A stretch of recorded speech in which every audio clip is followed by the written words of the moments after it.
এবার হচ্ছে এটাকে এইভাবে করে এইভাবে এইভাবে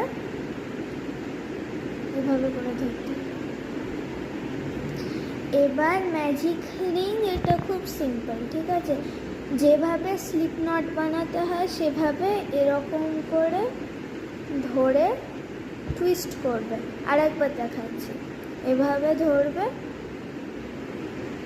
টুইস্ট করবে, হুক নেবে।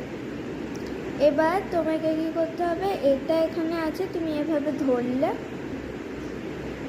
তো এই এন্ডটাকে এই দুটো ফিঙ্গার দিয়ে ধরে রাখবে আর এটার মধ্যে দিয়ে এমনি এটাকে ঢোকাবে। এবার তোমাকে যেটা করতে হবে, যেভাবে চেন করে সেভাবে টানলে এটা চলবে না।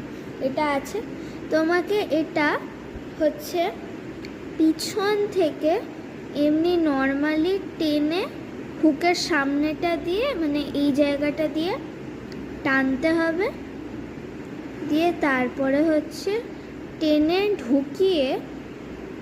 ঢোকানো হলো তো এরকম হবে একটা, তো তখন একটা চেন করতে হবে।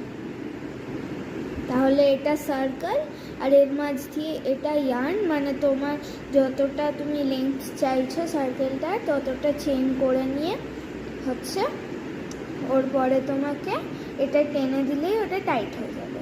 এবার এর মধ্যে দিয়ে কী করে চেন করতে হবে, নর্মালি যেরকম করা হয়, তুমি এখান দিয়ে ঢোকালে, এখান দিয়ে আরেকবার করছি, দাঁড়া, এটা আছে তো তুমি এখান দিয়ে একবার করলে, তারপরে এখান দিয়ে ঢুকিয়ে আর একবার এটাকে নিয়ে বের করলে, 3টে লুপস থাকবে, ঠিক আছে? 3খানা, প্রথমটা দিয়ে 2টো বের করলে মানে এমনি নর্মালি ডাবল ক্রোশে যেভাবে করে, আর দিয়ে তারপরে আরেকটা দিয়ে 2টো বের করলে হলো। তাহলে এই দেখো এরকম হয়ে গেল। আমি আরও কয়েকটা এরকম আরেকবার দেখিয়ে দিচ্ছি, ওর পরে রিপিট করে টাইট কী করে করতে হবে সেটা দেখাচ্ছি, আরেকবার দেখে নাও।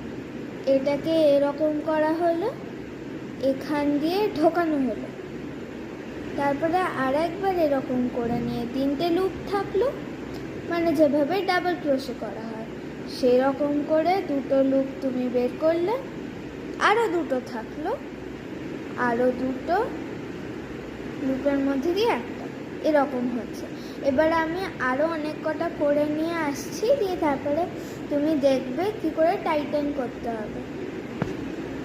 আমি না আসলে ভুল করে মানে আগেই টাইট করে নিয়েছি, কিছুই করতে হবে না, মানে নিচের এই ছোটো সুতোটাকে টান মারলে একটা এরকম ছোটোখাটো সার্কেল হয়ে যাবে, ঠিক আছে? এবার নেক্সট ভিডিওটা আমি যেটা পাঠাবো সেটা হচ্ছে যেটা দিয়ে আমি শুরু করেছিলাম, যেটা ম্যাজিক সার্কেলের থেকে অনেকটা ইজি, কারণ অনেক বিগিনাররা ম্যাজিক সার্কেলটাকে হচ্ছে কঠিন মনে করে, ঠিক আছে? তো ওই জন্য নেক্সট ভিডিওটা দেখলে তুমি হচ্ছে দেখতে পাবে যে ইজিয়ার অল্টারনেটিভটা কি। বাই।